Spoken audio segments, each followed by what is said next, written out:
à tous nos frères et sœurs qui nous suivent en ce moment. Que la paix et la grâce de Dieu vous soient multipliées au nom de Jésus-Christ. Et nous vous souhaitons bienvenue à votre émission, le temps d'éclaircissement Gabon. Nous sommes l'église des saints du Gabon.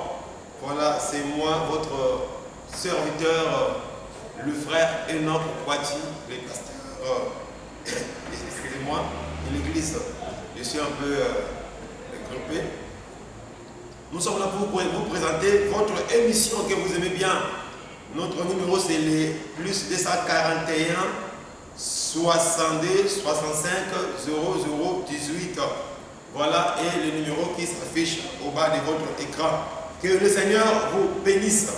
Ok, nous sommes sur notre troisième numéro, c'est-à-dire que troisième émission sur le prophète majeur ou la version authentique de Deutéronome 18, 15 à 18. Vraiment, c'est par la grâce de Dieu que nous partageons ces choses pour votre édification. Parce que la Bible déclare que mon peuple est détruit parce que lui manque la connaissance. S'il n'y a pas la connaissance, le peuple est aussi rejeté. Alors, nous reprenons d'abord notre texte de base dans Deutéronome 18, 15 à 18. L'Éternel ton Dieu te suscitera du milieu de toi, d'entre tes frères, un prophète comme moi. Vous l'écouterez. Il répondra ainsi à la demande que tu fis à l'Éternel ton Dieu à Horeb, le jour de l'assemblée, quand tu disais que je n'attende plus la voix de l'Éternel mon Dieu et que je ne voie plus ce grand feu afin de ne pas mourir. L'Éternel dit: ce qu'ils ont dit est bien. Je leur citerai du milieu de leurs frères un prophète comme toi. Je mettrai mes paroles dans sa bouche et il leur dira tout ce que je lui commanderai. Et si quelqu'un n'écoute pas mes paroles qu'il dira à mon nom, c'est moi qui lui en demanderai compte. Que Dieu vous bénisse encore. Bien-aimés, il est avantageux pour nous d'écouter, d'apprendre, de vouloir toujours sonder les Écritures. Parce que la vie est cachée dans les Écritures. L'Écriture en elle-même n'est pas tellement la vie, mais la vie est cachée dans les Écritures. Comme le dit Proverbe 25, 2, que la gloire de Dieu, c'est de cacher les choses. Mais la gloire des rois, c'est de sonder les choses. Voilà. C'est que dans cette portion de Deutéronome 18, 15 à 18, Dieu dans sa gloire, il a aussi caché les choses utiles pour notre vie éternelle. Voilà. Et donc, nous avons dit que le problème de Deutéronome 18, 15 à 18, réside plus dans le verset 16. C'est-à-dire que le peuple n'a pas voulu entendre les sons de la trompette, voir le feu. Le peuple vivait dans l'épouvante, dans la frayeur, voyant les spectacles qui étaient tellement grands. Il a dit à Moïse: non, nous ne voulons pas mourir. Alors, c'est là que Dieu va proposer, n'est-ce pas, d'envoyer un autre prophète comme Moïse. Pourquoi? Pour répondre à la question. Quelle était la question? Nous ne voulons pas entendre cette voix. Nous ne voulons pas voir ces feux. Alors, toi-même, écoute, viens nous rapporter. C'était ça le problème. Alors, bien-aimés, au jour de l'assemblée d'Horeb, comme le dit la Bible, au jour de l'assemblée d'Horeb, Il n'y avait pas un Congolais dedans. Au jour de l'assemblée de d'Oreb, plutôt je disais, excusez-moi, il n'y avait pas un Américain ce jour-là. Il n'y avait pas un Japonais. Il n'y avait pas un Ivoirien, ni un Nigérien. Il n'y avait pas encore moins un Gabonais. Non. L'assemblée de Horeb, avec Moïse comme le prophète majeur, qui a écouté la voix de Dieu comme des tonnerres pour le peuple, mais lui écoutait les 10 commandements, c'était bel et bien le peuple d'Israël. Que Dieu vous bénisse. Quand vous suivez la parole, j'ai toujours donné les conseils. Mettez vos petits livres là d'abord de côté, s'il vous plaît. Je ne suis pas contre vos petits livres, les sambokeke, les petits livres là. Mettez ça de côté. Consultons le grand livre. Parce que dans le monde, il n'y a pas un plus grand livre que la Bible. Le livre qui contient la parole de la vérité. C'est la Bible. Donc, vos petits livres, mettez ça de côté. Et la Bible t'interdit de ne pas refuser d'écouter celui qui parle. Écoute et puis tu vas juger. Écoute et puis tu vas examiner. Parce que Paul nous a dit dans 1 Thessaloniciens 5, n'est-ce pas, ne méprisez pas les prophéties, n'est-ce pas? Mais il faut examiner et retenir ce qui est bien et rejeter ce qui est mauvais. C'est l'avenir. Que la grande prophétie d'abord, c'est la parole aussi. C'est la parole. Un prédicateur qui s'élève pour prêcher, en réalité, il prophétise. Mais il ne faut pas mépriser. Écoute et examine. Et on examine comment? Par les écritures de la Bible. On n'examine pas la prophétie biblique par rapport au Sambokeke, venu de petits livres. On n'examine pas les prophéties bibliques par rapport à un papa nigérien, par rapport à une maman, je ne sais pas, coréenne. On n'examine pas les prophéties bibliques ou la parole de Dieu par rapport à un certain papa américain ou européen. Non, pas par rapport à un homme d'affaires, un scientiste. Non. Bien aimé, la parole de Dieu, la prophétie biblique ne peut que se vérifier par rapport au livre de la loi de l'Éternel, comme le faisait Néhémie. Dans Néhémie 8, il lisait distinctement dans les livres de la loi de l'Éternel. Et ils en donnaient l'explication ou l'essence de ce qu'ils lisaient. Voilà. Donc on ne peut pas prendre une prophétie biblique, une portion de la Bible, pour aller examiner dans des livres de hommes mortels. Tu me diras que Pierre aussi est mort, Paul aussi est mort. Il faut savoir que toute écriture est inspirée de Dieu, utile pour corriger, convaincre. Comme cela est écrit, nous disons Amen à ce que les apôtres ont prêché. Car nous sommes assis sur les fondements des prophètes et les apôtres, Jésus-Christ, comme étant la pierre angulaire.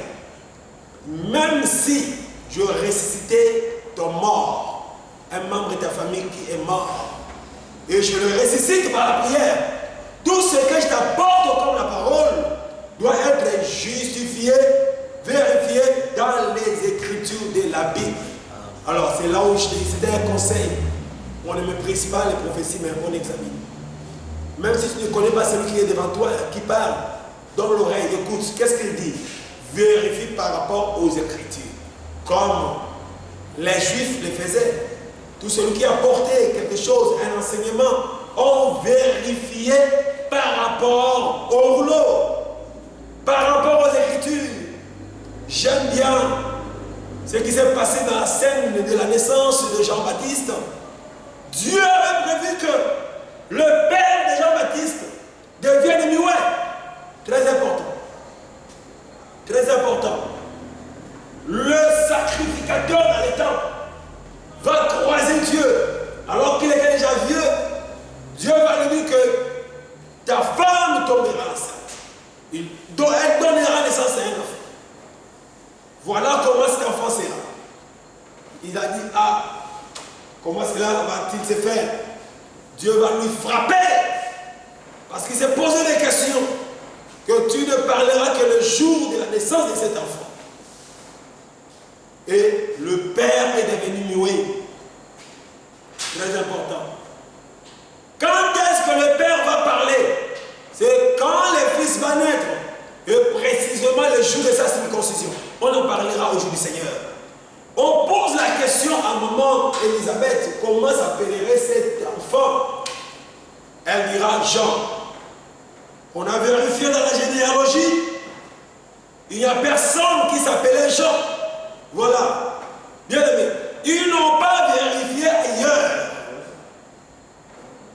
Il n'y a personne. Ils ont dit c'est pas possible qu'il soit appelé Jean. On appelle maintenant le père, le muet. Ah, j'aime ça. Quand le muet arrive, lui parle par l'écriture. Le parler du muet. Voilà. Il va demander une tablette. Il va écrire qu'il s'appellera Jean. Ok. Veut dire que la révélation donnée par la maman Élisabeth, et l'écriture du muet ont concordé. C'est ça la vérité. Bien aimé, toute révélation qui n'est pas approuvée par Zacharie le muet, c'est-à-dire les Écritures, c'est une fausse révélation. Et si on est prédicateur, même si un ange apparaissait à ton songe, comme Corneille a reçu un ange, il faut que tout ce que l'ange dira soit conforme aux Écritures. Raison pour laquelle l'ange lui a dit d'aller appeler Pierre, qu'il fasse appeler Pierre. Parce que l'ange doit respecter les Écritures. Et sans Pierre, Corneille n'allait pas avoir le Saint-Esprit. Un ange ne peut jamais te baptiser du Saint-Esprit. Jamais. Dieu n'a pas donné la mission aux anges de baptiser aux gens du Saint-Esprit. Ça n'existe pas. Ok. Que Dieu vous bénisse. Alors, la fois dernière, nous avions touché ces problèmes. Le verset 16. Que nous ne voulons pas voir ces feux. Nous ne voulons pas mourir. Et c'était la montagne de Sinaï qui tremblait. Et c'était un événement compliqué. Comment Dieu avait donné la solution dans l'ombre? Parce que quand nous prêchons, il y a l'ombre de l'ombre. Et je vais vous révéler encore qu'il y a l'ombre fermée et l'ombre ouverte.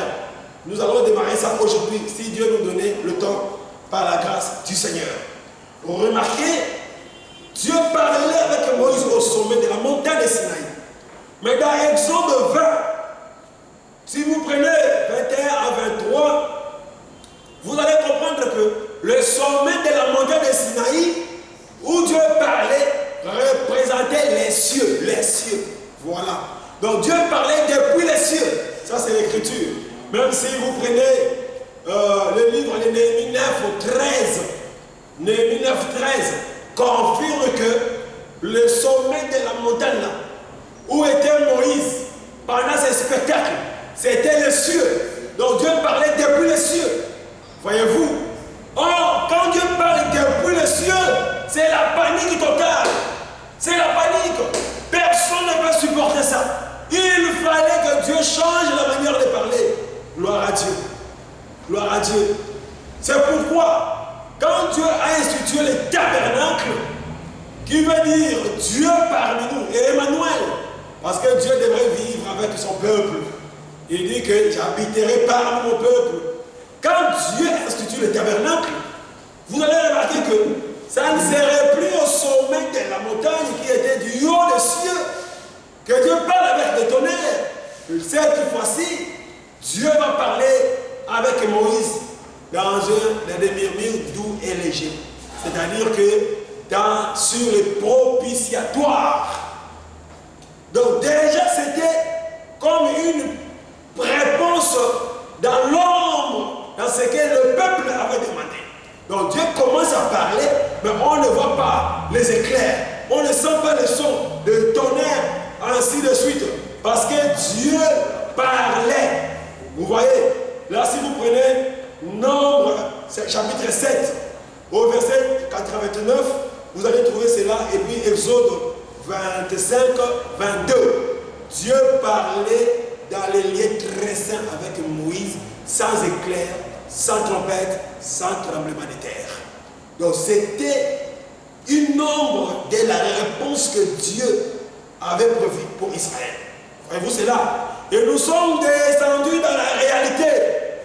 Dans la réalité. Le frère Paul nous a dit dans Hébreux 12 que nous ne sommes pas approchés de la montagne qui fumait, qui tremblait, avec le tonnerre, ainsi de suite, mais de la montagne de Sion, qui est Jésus. Donc Jésus, en réalité, c'est lui la montagne qui est différente de Sinaï, où on parle, où Dieu parle, mais sans qu'il y ait des tonnerres et autres. Gloire à Dieu. C'est-à-dire simplement que le problème d'Exode, plutôt, Deutéronome 18, 16, a été répondu, a été accompli à Jésus-Christ. C'est lui la montagne de Sion, murmure doux et léger. Là, le peuple reçoit la vie. Contrairement à notre montagne qui donnait la mort, qui faisait fuir le peuple. Oui, c'est ça la parole de Dieu. Alors, je vous ajoute un élément qui va certainement aussi nous aider. Prenons le livre des psaumes pour compléter ce que nous avions dit la fois passée. Excusez-moi pour la voix, c'est un peu de la grippe là.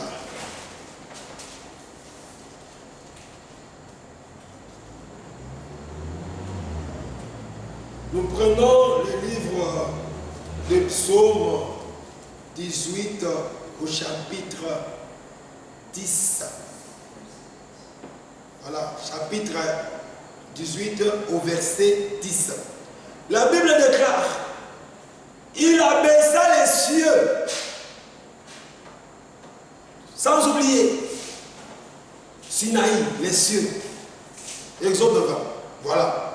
Il abaissa les cieux, il descendit. Il y avait une épaisse nuée sous ses pieds. Voilà. Voyez. Donc Dieu a baissé les cieux. Et il y avait une épaisse nuée sous ses pieds. C'est ce qui s'est fait dans les tabernacles, dans les lieux très saints plutôt, sur le propitiatoire. Donc, du haut des cieux, quand il parle, c'est la mort. Aucune personne, aucun peuple ne pouvait être sauvé. C'est-à-dire quoi, bien-aimé? Quand on dit que Dieu a baissé les cieux, lui qui parlait du haut des cieux, la montagne de Sinaï, a baissé les cieux, veut dire que Dieu devrait se diminuer. Lui qui parlait comme un lion rugissant, en abaissant les cieux, il devait prendre la forme de l'agneau. C'est ça ce que Salomon a prêché. Il a parlé depuis les 7 éléments jusqu'à l'Isop. C'est ça Dieu qui a baissé les cieux. Que Dieu vous bénisse. Voilà. Donc nous comprenons simplement. Si Jésus viendra comme l'agneau, comme a dit Jean, que voici l'agneau de Dieu.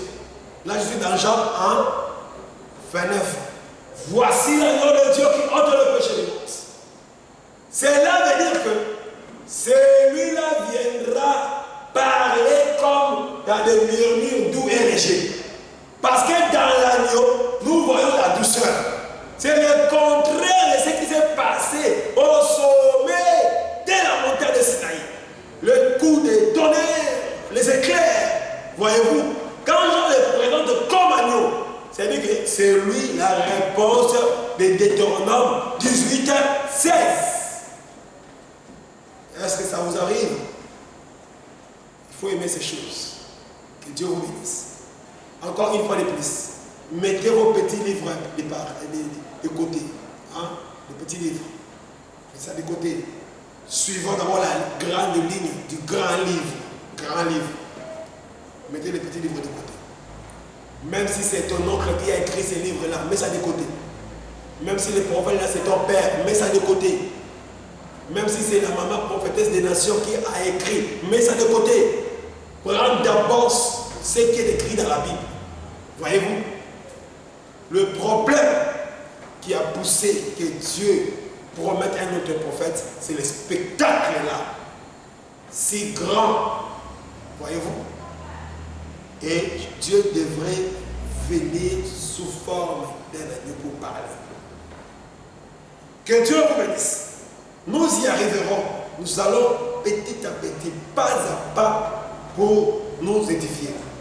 Alors, parmi les éléments de notre décryptage du prophète Moïse, car j'avais dit que le nom du prophète promis par Deutéronome 18 est caché dans la phrase « comme toi Moïse ». Comme toi Moïse. Le prophète qui viendra sera comme toi Moïse.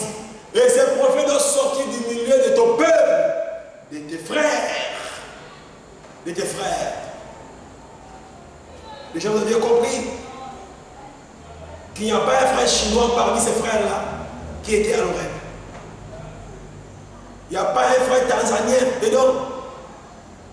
Parmi tes frères, les Israélites.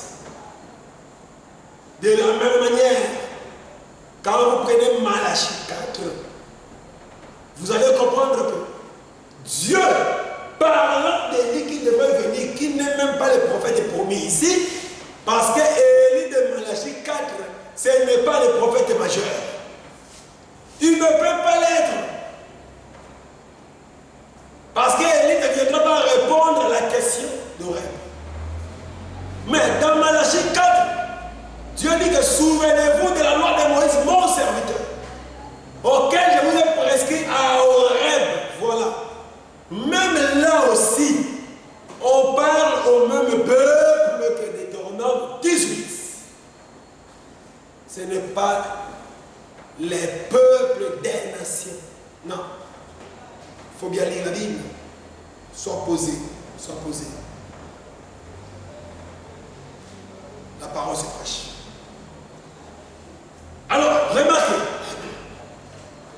Parmi les éléments de décryptage de Moïse, qui doivent être conformes au prophète qui viendra comme lui, car c'est là qu'est caché le nom.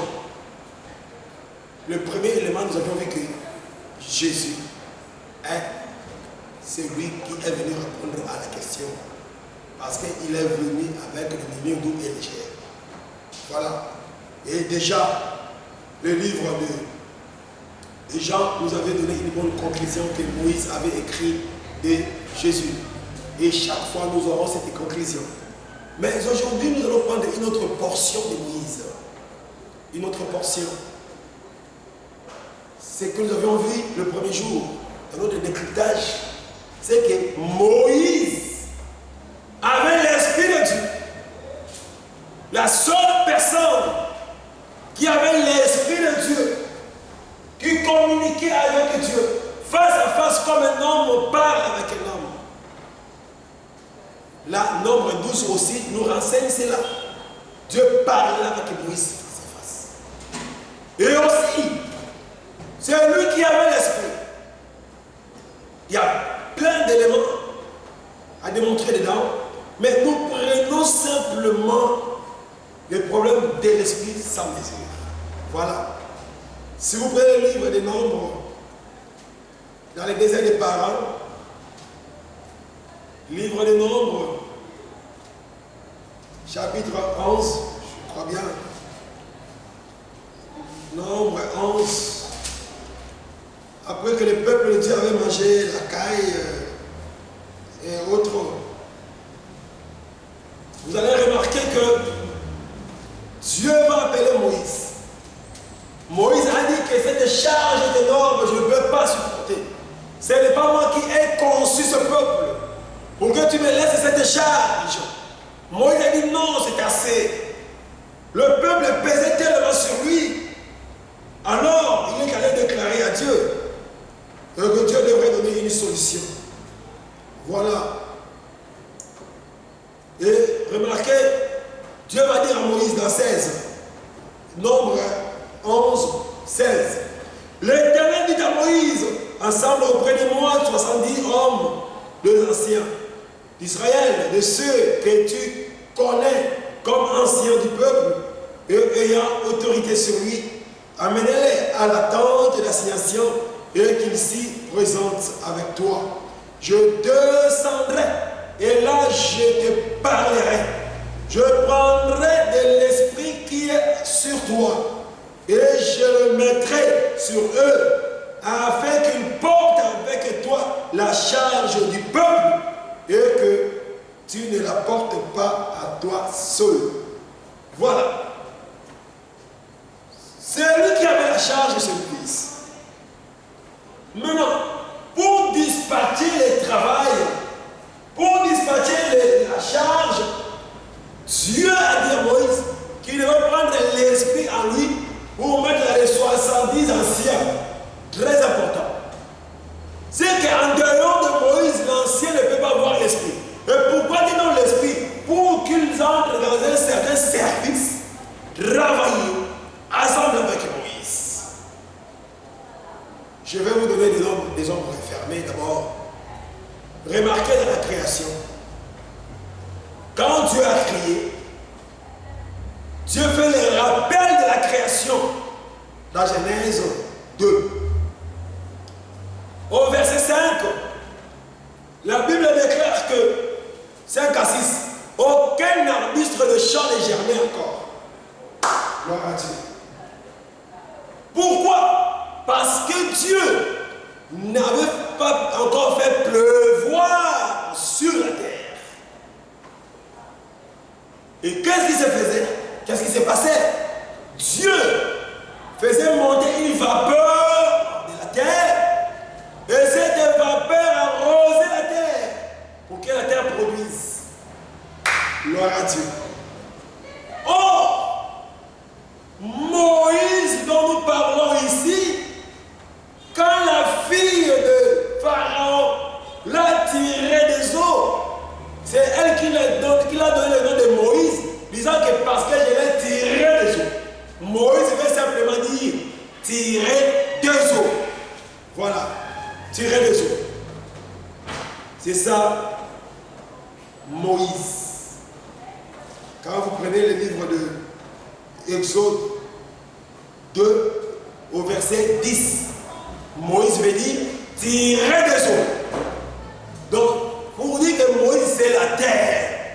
Or, c'est la terre qui sortait une vapeur pour arroser, n'est-ce pas, la terre pour que la terre produise. C'est là où nous comprenons que si Dieu prend l'esprit dans Moïse pour répandre chez les autres, donc Moïse était cette terre-là. Et tout ça, ce sont des ombres fermées. Que Dieu vous bénisse. Parce que nous allons expliquer la vapeur-là de plusieurs manières. Vous allez comprendre que ça parle de l'esprit. C'est l'esprit qui fait croître l'herbe. Spirituellement, c'est l'esprit qui nous fait croître, qui produit en nous la verdure, qui produit en nous la vie. C'est l'esprit de Dieu. Voyez-vous? Nous allons prendre encore une ombre fermée quelque part. Dans les livres de 2 Rois 4, vous remarquerez là-bas qu'il y avait une femme qui était restée veuve avec ses enfants. La Bible déclare qu'un créancier est venu pour emprisonner, n'est-ce pas, les enfants de la veuve. Et la veuve devait crier au prophète que voilà, ton serviteur craignait Dieu. Il est mort, il a laissé la dette. Ah, un couloir, bien aimé, il ne faut pas toujours t'endetter. Quand tu fais un prêt, il faut avoir l'esprit de payer. Parce qu'il avait déclaré que le méchant s'endette et n'en rembourse pas.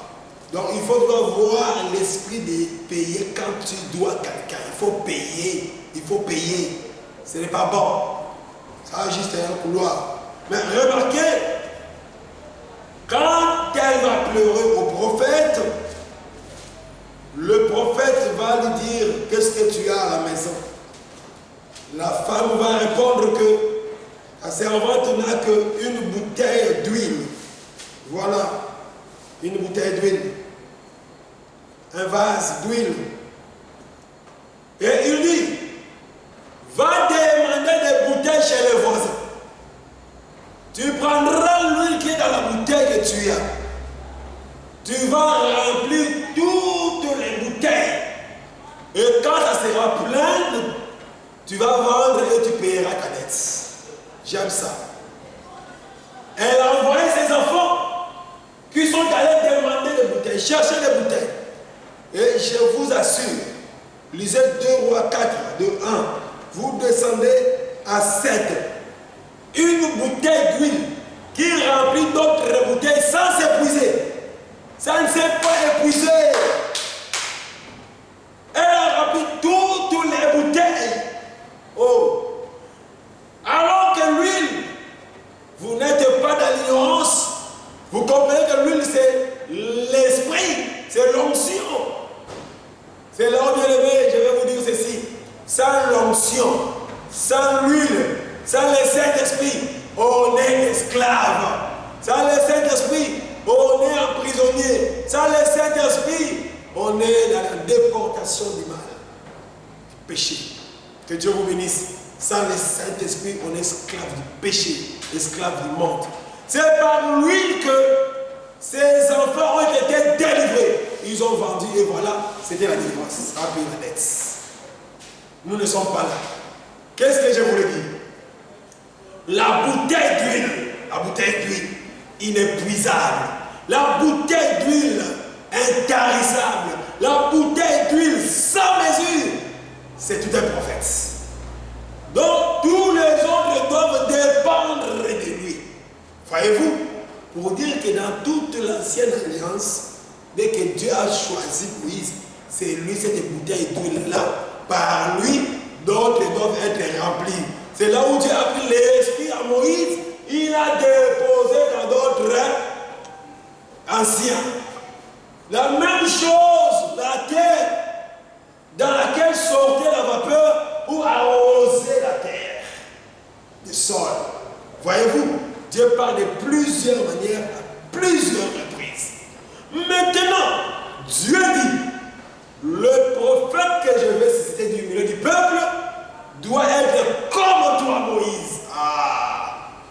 Cherchons maintenant qui est venu dans les mondes, étant comme cette bouteille qui remplit d'autres bouteilles sans s'épuiser. La plénitude est tarissable. C'est qui? En Amérique, cherchez. En Europe, cherchons. En Afrique, cherchons. En Océanie, cherchons. Un autre prophète du milieu de ton peuple ou de tes frères, comme moi, Moïse. Donc celui-là aussi doit avoir l'esprit dans sa plénitude. Il doit être distributeur de l'esprit. Gloire à Dieu. Si le prophète n'est pas distributeur de l'esprit, l'esprit qui est en lui, pas l'esprit d'une autre personne, l'esprit qui est en lui. Parce que moi aussi, je peux dire que je suis distributeur. Mais attention, ici c'est l'esprit de Moïse qu'il met aux autres. La bouteille là avait son huile à elle. Et par son huile, elle doit remplir toutes les autres bouteilles. Comprenez-vous cela?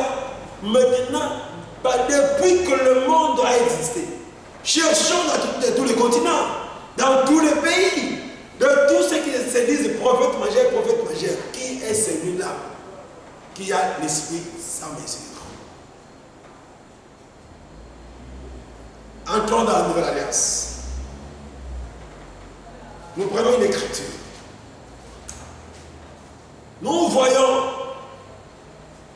Jésus-Christ. Après sa mort à la résurrection,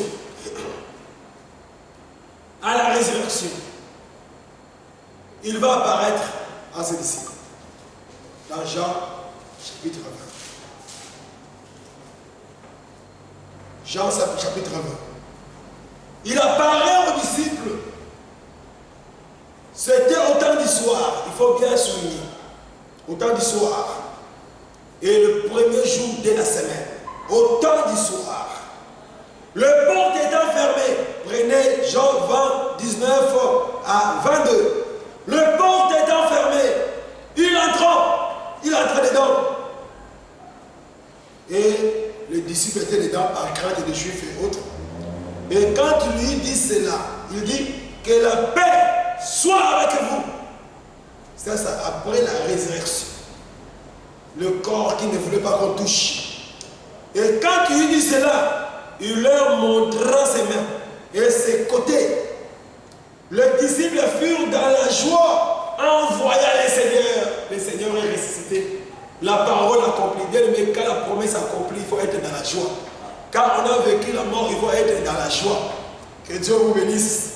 Alors, Jésus leur dit de nouveau, la paix soit avec vous pour la deuxième fois. Comme le Père m'a envoyé, moi aussi, je vous envoie. Ah, cette écriture aussi. Bon, j'ai préféré que tu te reposes un peu, tu te caches. Tu vas sortir après. Hein? 21 là, nous mettons ça entre parenthèses. Hein? Entre parenthèses. Nous prenons 22. Après ces paroles, il souffla sur eux et leur dit, recevez le Saint-Esprit. Ah. Donc Jésus était aussi un vase. Jésus est aussi la bouteille qui pouvait bien transmettre l'esprit aux autres. Raison pour laquelle Jean 3, tu vas voir comment Jean-Baptiste a déclaré, a témoigné de cet homme de Jésus-Christ. Voilà, nous prenons Jean 3. Nous prenons 33 à 44. Celui qui a reçu son témoignage a certifié que Dieu est vrai. Dieu est vrai. Car celui que Dieu a envoyé dit les paroles de Dieu. Parce que Dieu ne lui donne pas l'esprit avec mesure. Voyez-vous, ici Jean témoigne Jésus-Christ. Que c'est lui que Dieu a envoyé. Tout ça, ça certifie beaucoup de choses. C'est lui que Dieu a envoyé. Lui-même a dit là-bas que comme le Père m'a envoyé, je cache ça. Ça viendra après. Celui que le Père a envoyé dit les paroles de Dieu. Parce que Dieu ne lui a pas donné l'esprit avec mesure. Ah, donc dans les décryptages, nous voyons que Jésus est le prophète que Moïse a annoncé parce qu'il sera comme Moïse. Or, dans Moïse, nous avons vu l'esprit sans mesure, dans le sens où c'est par lui que les autres recevaient l'esprit. Ce n'est pas que lui reçoit l'esprit venant des autres, non. Les autres doivent être alimentés par lui. Et c'est clair, Jésus est la bouteille là, qui transmet l'esprit aux autres. Raison pour laquelle quand il va monter au jour de la Pentecôte, il va maintenant souffler comme il se devrait se faire. L'esprit est descendu et tout le monde était baptisé du Saint-Esprit. Alors, pour vous dire simplement, les gens qui ont reçu l'esprit par Moïse, ils avaient l'esprit de Moïse en eux. De la même manière, quand Jésus nous envoie son Saint-Esprit, c'est l'esprit de Christ en nous. Vous voyez, c'est là où quand nous allons parler des baptêmes, vous allez comprendre que tous ceux de l'ancienne alliance étaient baptisés à Moïse. Comme Dieu enverrait un prophète comme lui, c'est que celui qui sera comme Moïse, on sera baptisé aussi en son nom ou en lui. C'est comme ça qu'on lit la Bible.